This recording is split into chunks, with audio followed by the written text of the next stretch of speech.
Right now, though, we wanted to touch on the latest in the Commanders Stadium saga. We're hoping that it'll go to RFK. It seems like a deal is in place, but the city council seems to be sitting on their hands or maybe not really liking the deal. Here's DC Mayor Muriel Bowser on with Kevin Sheehan. Level of concern. 5, you're really concerned about this deal getting done. 0, you've got 0 concern. Our football team's going to be playing in a brand new stadium on the RFK site by the year 2030. Where are you today? That's a good question. Listen, I'm concerned right now that everybody buckle down and get to work. I believe I'm not concerned about our deal. Our deal is solid. It pays off for DC. And at the end of the day, I think everybody wants the same thing. So I will put my level of concern because, when you're a big city mayor, you're concerned about everything. I'll put it at a 4. Well, that's pretty high. 4 seems pretty high. There's only one number higher. I mean, that's like saying, what's your DEFCON level? You're at 2. Yeah. The only place you can go that's worse is 1. Yeah. I don't think she's that's not in a good space. I don't think that's very encouraging. That's basically her saying to the council, you guys better, get on board and let's get this thing done before this train pulls out of the station. I think the majority of the concern doesn't necessarily come that the deal will just all of a sudden be lost. Yeah. I think it comes with the timeline of it. The date. That's what I was thinking too. I think a lot of people, including Mayor Bowser and the Commanders brass, want to have the stadium ready to go for that 2031 Women's World Cup. Right. And the 2030 Commanders season. Yes. Yeah. But I think they view that 2031 Women's World Cup as a huge it's a must-have. Huge must-have. Yeah. To be super profitable and early on. And the delays that are going on with the back and forth between the council members and the mayor seem to be putting that on the back burner. The delays are, everyone's fearful that these delays are going to cause the Women's World Cup to kind of pass by. Yeah. RFK side. So maybe they don't open it until 31 or maybe even 32. Right. You know what's crazy is when they built FedEx, which I think originally was called Redskins, or it was called Jack Kent Cooke Stadium. Yeah. Then it became Redskins Stadium when Snyder bought it and he quickly sold the rights to FedEx. All right. Believe that was cranked out in less than 2 years. I don't remember. It was derided for being subpar throughout its lifetime. Yeah. And it's even though the Harris Group has poured money into it to try to improve it, because there was they have water to call it home. spilling out of the pipes onto the crowd. Years later. Trust me, it showed that was a rush job for a stadium. Like every time they ranked, where do you want to go see an NFL game? FedEx Field would either come in last place or 31st or 30th. Mm-hmm. Consistently. But we didn't feel that way when they first built it. We did the first show from there. We did. They started to build on March 13th, 1996. And they played the first game on September 14th, 1997. So that's a year. That's not even 2 years. Right. That's a year and a half. That's kind of surprising. Like, you think they put... I didn't realize it went up so quick. You think they put up SoFi in a year and a half? You think they built Allegiant Stadium in Vegas from the ground up in a year and a half? I'm going to guess that those timelines were much longer. Yeah. They weren't a year and a half. Yeah, you can't put up a really nice stadium in a year and a half. Correct. It's just impossible to do. So the mayor does it. Yeah. If she's a 4 out of 5. If the mayor's coming out and saying that it's a 4 on a 5 scale, I'd be pretty concerned about the deal getting pushed down the road. Because, I don't know, 2 months ago, she was probably at a 0. A 0 or a 1. Yeah. But to be at a 4 and it's early July. And there was such enthusiasm, too, for the team going to RFK. I don't think it's in doubt. I tend to agree with Valdez. But if you're worried about this, give us a call at 800-636-1067. Or do you just think this is the machinations of the government. Well, Just the way that the government works, it's a slow process. Eventually, it's going to get done. So what's different between, I guess, this and let's say the Caps and Wizards moving to Alexandria is that the city has a term sheet that's already signed with the team.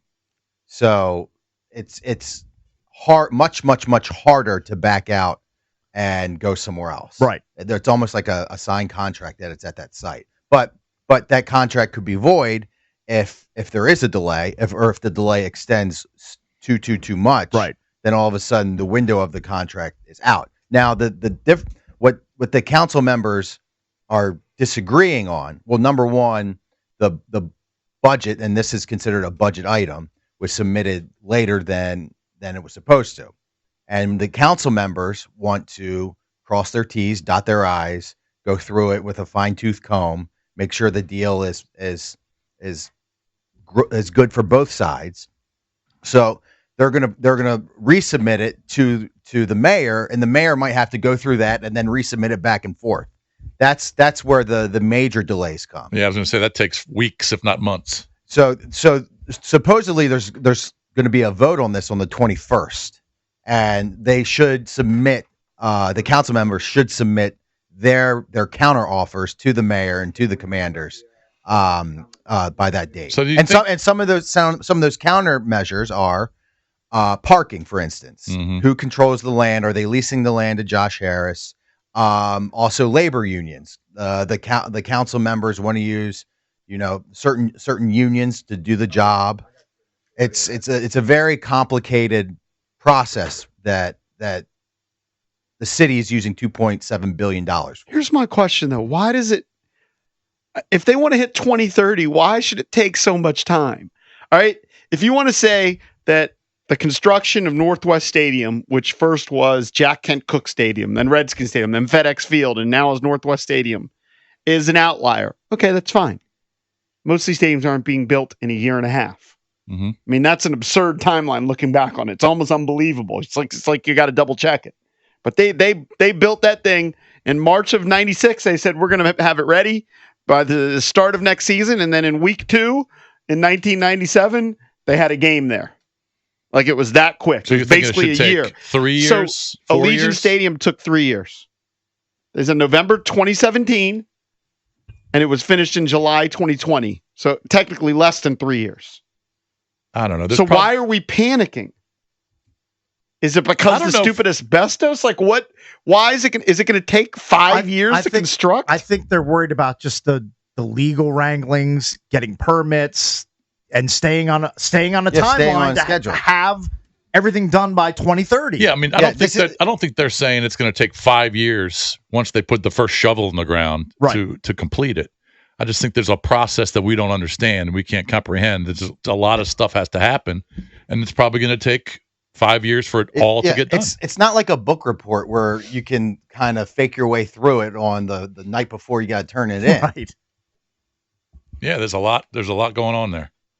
I mean, the actual construction probably would only take 2 or 3 years.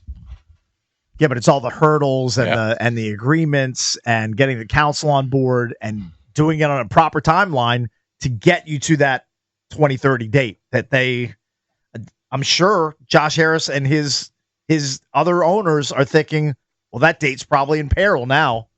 Right. Unless the vote comes in the next couple weeks. And look, when they've built FedEx, all they did was build the stadium, and obviously they had to create parking lots. Right. But at the new RFK, they're going to have to put up a lot of other structures around it. Right. They're going to have to take care of parking, the mixed-use retail, the housing. Yeah. I mean, there's going to be a lot of stuff. The youth sports complex is going to go there as part of it. There's a lot of other There's a lot of parts. construction. Yeah, but that eventually happens, much like it did here in Nats Park. All I'm saying is, it was a year and a half back then. If you go to Allegiant Stadium, that was 3 years.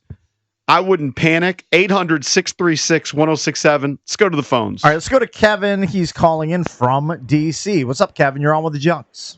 Hey, good morning. I think I got 2 points. The one problem is I think the council's already upset about the money they spent to keep the Wizards and the Capitals here. And number 2, when we talk about them other stadiums, they were built from the ground up. You have to do a lot of renovating at RFK before you can throw the new stadium up as well. So I think that's why you get the extra year and a half, 2 years on a 5-year timeline. Are you concerned? Not at all. So you think it's still going to happen? I'm more concerned about Terry coming back than the stadium deal. All right. Yeah, I'm guessing you speak for most Commanders fans. That's probably the case. All right, let's go to Kevin. He's calling in from Maryland. I think the timeline is more concerning for the council members and the mayor and the team than it is for the fans of the team. Because if Commanders fans don't really care if Harris or the city get the revenue from the 2031 Women's World Cup, right? Doesn't seem to bother any of the fans. No, they're okay with wherever the stadium winds up, whenever it happens. They just want the team to win and Jaden Daniels to keep helping them rack up dubs. I don't agree with that. I think that they want the team in the city, and we know we know the reaction when the bill first passed. Yeah, and it looked like the Commanders are going to be moving to the RFK site. The reaction was very positive. Right. All right, let's go to Kevin in Maryland. Kevin, you're on with the Junks. Good morning. What's going on, Junks? It's Kevin. How y'all doing? Listen, I'm not concerned at all. The honeymoon's over. The nostalgia of moving back to D.C. was nice, but they're gonna screw this up. It's like Wes Moore is just sitting there quiet. No one's heard from Wes Moore because he's like, "Yep, I'm just gonna kick in my legs and just wait for D.C. to muck this up, and then they'll come running back to me." So if it ends up in Maryland, I don't mind because FedEx Field is in my backyard. I go right straight to the stadium. I'm a season ticket holder, so it's 5 minutes from the stadium. So I wouldn't mind it being back at the FedEx site. How long have you been a season ticket holder? 12 years. This is Kevin from Lanham. I've been going for 12 years. Got you. Season ticket at FedEx Field, man. But listen, it's the nostalgia is over. It was what it was and made everything look like we were going back. But plus they're getting rid of tailgating and everything else. So whatever. I'm over the DC site now at this point. All right, thanks, Kevin. Appreciate the call. Yeah, he sounds fine with it staying in Maryland or them fumbling the RFK site and it potentially just staying either in Landover or, again, that gigantic parcel of land where Six Flags is no longer going to be after, I think, November they close down. Could also be another. I mean, I brought that up a few months ago. Like, Maryland has some options if the D.C. thing falls through, if the RFK site doesn't happen. Going back to when they built Northwest Stadium. So this is 1996 and 1997. I know what you say now is, yeah, they built this piece of crap, but it was received as a modern, state-of-the-art stadium at the time. Okay, but this is 30 years ago. I know, but my point is, like, they put a state-of-the-art stadium together in a year and a half. JP, a lot has changed in the last 30 years in labor laws. You had the incident in Miller Park in Milwaukee where they were trying to do a rush job and 3 construction workers died on the crane. A lot has changed. There's a reason why these things take. You can't just chat GPT a stadium overnight. There's a whole process. And I understand that. That's why I brought up Allegiant. With Jack, that wasn't 1 year. I said it was less than 3 years. Okay, well, that's different. You're saying a year and a half. I'm bringing up different examples. I'm countering what Cake said about it being a dump. At the time, it was recognized as modern and state of the art. It was. Here's what it was. It was modern compared to RFK because even back then, RFK was falling apart. The land was also open there in Vegas. Right. There was nothing there. They just started building. Yeah, it's a desert. It's a desert. Yeah, you can do whatever you want out there. Right, but and no one's saying it's going to take 5 years to start the build and complete the build. Right. But you got to go through all the paperwork. In Las Vegas, you have no idea when they started to talk to the city about finding the land and then agreeing to the builders and agreeing to all the laws and changing the laws. We have no idea. Now, SoFi could have taken another year and a half. SoFi took almost 4 years. Yeah, there you go. Yeah, so longer timeline for a better stadium. And that's what, like Josh Harris and his team, they want to build the best stadium in the NFL. That's going to take longer than a year and a half or 2 years. Yeah, it's going to take a minimum 3 years. All right, let's go to Tailgate Ted. Apparently he went to his stadium discussion last night. He's very plugged in. What's up, Tailgate? Not much, Junks. How you guys doing? What's up, man? What's up? So, got invited to a smaller game with the West, and the team had some different things talking about this. Yeah. Hold on. Got to find a good spot. Try and clear him up. Yeah. And Tailgate Ted was where last night? He was at a meeting? Some sort of small stadium discussion. I don't know if it was like a city meeting. I don't think that was the case. All right, let's try and go back to him. I think he's actively talking to Drab. There we go. We got him back. Tailgate. Ted, what's Sorry, up? guys. So went to an event last night the team had with some DC residents over Northwest, and they had the lead architect there, and I'm going to butcher names, so I'm not even going to try, but one of the gentlemen that's in charge of basically working with the DC City Council. And as a DC resident myself, I definitely had some concerns about all this happening, especially also as a season ticket holder, but they addressed everything I was worried about.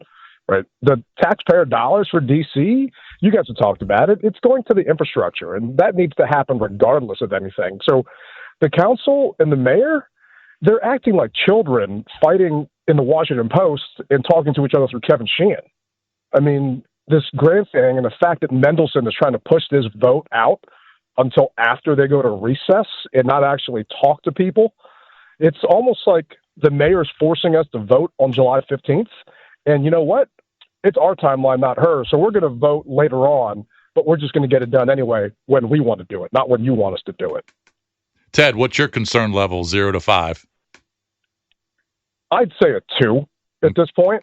Okay. And I mean, the council knows that something has to be done. And, you know, Mark Seagraves was on talking with JP Finley saying that Donald Trump will get involved. The government will get back involved if the council doesn't get their act together, saying that we're just going to rescind what we talked about.